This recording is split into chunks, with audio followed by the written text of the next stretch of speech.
printing business where Winnie worked was always busy in December with calendars and Christmas cards and end-of-the-year reports to deliver. They could hardly keep up, and Winnie and Barb had to work late almost every night.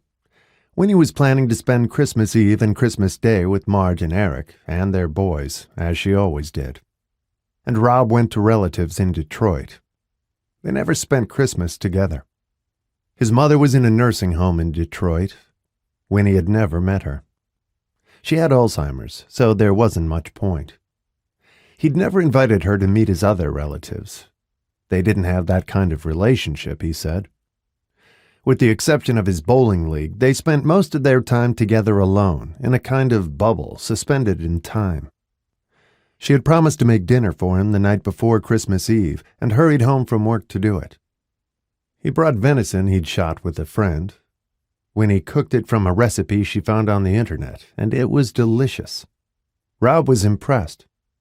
She had poured him a glass of red wine with dinner, and he said he'd rather stick with beer. "That was a damn fine meal," he said, smiling at her. "I didn't think you could cook like that." "Neither did I. The recipe was easy." "What are you doing for Christmas?" he asked, as though he expected it to be different. "I'll be with Marge, as usual, same as every year."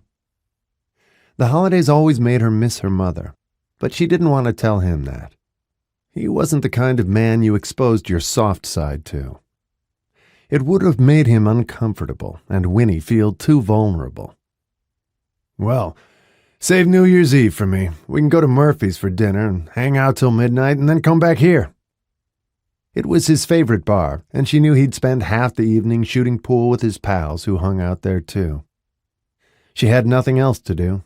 They'd been going to Murphy's on New Year's for 11 years.